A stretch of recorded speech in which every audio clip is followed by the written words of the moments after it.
a 13 ans, elle crevait l'écran dans l'Esquive d'Abdelatif Kechiche. Depuis, on ne se lasse pas de voir grandir Sarah Forestier.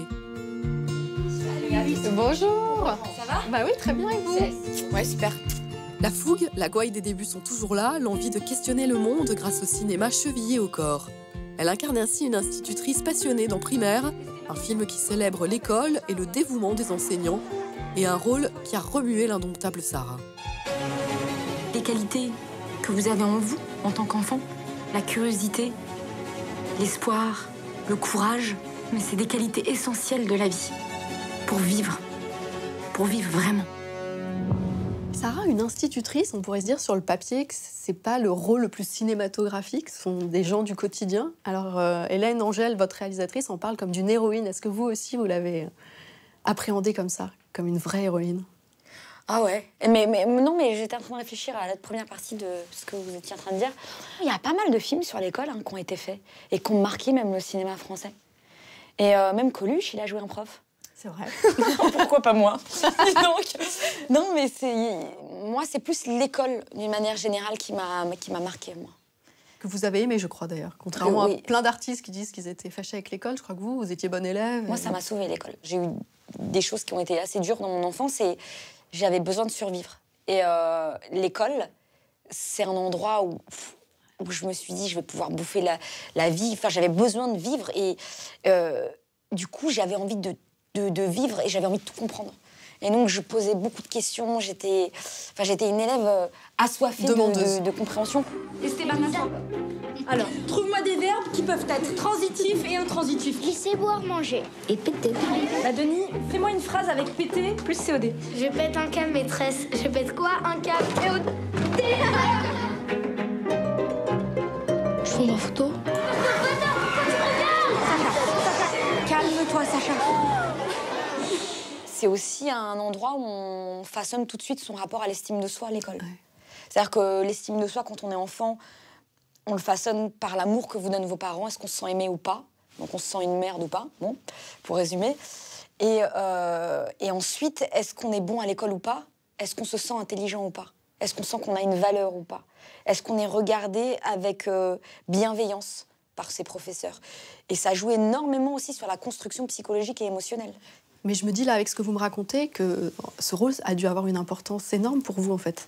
Ah, mais moi, c'était une évidence pour moi que de faire ce film, quoi.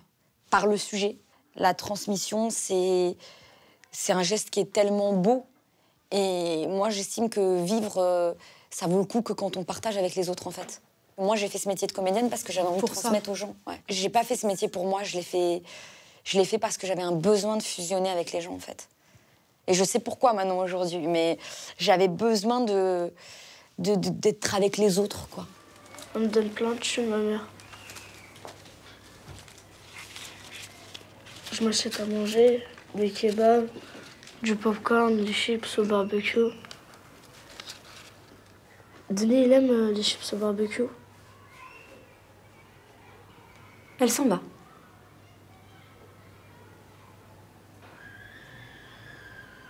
Mais elle est partie depuis quand, ta mère? Le samedi d'avant. Il y a 13 ans, c'était vous l'élève dans l'Esquive d'Abdelatif Kechiche. Vous avez pensé à cet inversement en tournant le film? Non, moi, j'y ai pas pensé. Mais on en parle, ouais. C'est deux films qui parlent de l'école, où on voit que l'école, c'est quelque chose qui ne se passe pas juste dans l'école, justement. C'est-à-dire que dans l'Esquive, on se rend compte que ce qui est enseigné, c'est-à-dire qu'à un moment donné, les cours de français, ça va tellement envahir sa vie à cette fille qu'elle se balade même dans la cité avec une robe de Marivaux, quoi. Et puis elle va faire des cours de théâtre en plein milieu de la cité. Et dans Primaire, on voit de l'autre côté comment aussi ça peut envahir la vie.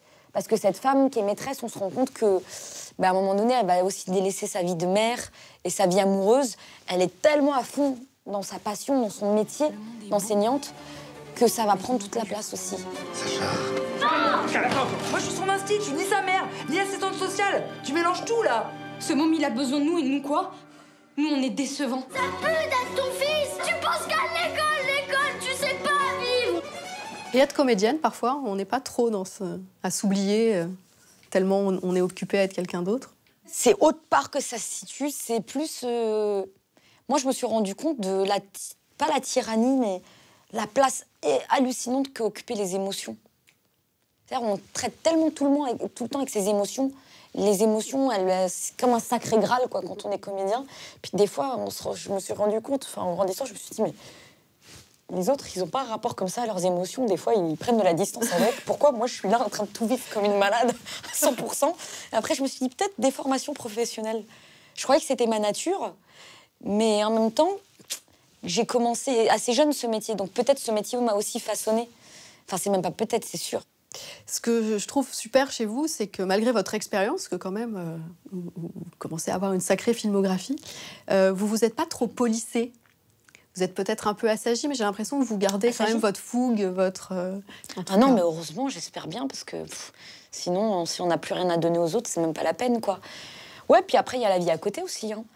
Ma vie a tellement été, à côté de ça, sauvage, que j'ai gardé de la sauvagerie, parce que ma vie personnelle a été très sauvage. Ah, d'accord. Voilà. Plus ça va avec le temps, plus j'ai envie d'aller dans quelque chose de trivial, en fait. Revenir à des choses très fondamentales. Et je pense que tout se joue dans des choses très simples. C'est-à-dire que, est-ce qu'on est épanoui sexuellement ou pas? Est-ce qu'on a de l'affection, physique ou pas? De l'affection, de la bienveillance? Est-ce qu'on mange bien? Est-ce qu'on dort bien? Et que c'est là, en fait, que tout se joue. Et la vie, ça passe comme ça, quoi. Et les projets, les trucs et tout ça, c'est une manière de fuir, en fait. C'est des fuites, tout ça. Mais dans cette recherche comme ça de retour à des choses fondamentales et triviales, comme vous dites, ouais. Votre métier, il a quelle place? Il a une place où je le prends justement comme un moyen abstrait, quand même, parce que c'est quand même abstrait d'être comédien et de faire du cinéma, de partager des choses avec des gens, mais c'est pas ce qui me nourrit moi en tant qu'individu. Vraiment pas. Et plus ça va, plus je me dis que je vieillirai pas trop dans ce métier. Je pense qu'un jour, je prendrai un peu mes distances avec le cinéma, puis j'aimerais bien avoir une vie plus concrète, faire autre chose, quoi. Je sais pas quoi, mais faire autre chose, vivre dans la nature aussi déjà, pas vivre dans des villes, avoir des enfants, une famille, et je serais plus heureuse que maintenant, j'en suis sûre. Alors, chère Sarah, c'est vous qui allez avoir le mot de la fin de l'interview, même si c'était un très joli mot de la fin, ce que vous venez de me dire. Ouais. Je vais vous donner, hop, un clap, une craie. Ah là là, et il faut réfléchir ou il faut écrire comme ça? Ah non, non, bah non. Faut pas réfléchir. J'écris du con alors. Ah là là, quand je devais écrire au tableau en tant que maîtresse, c'était assez grave. Regarde, on dirait pas une écriture d'enfant, ça, c'est pas bien ça. Je comprends même pas pourquoi j'ai marqué du con.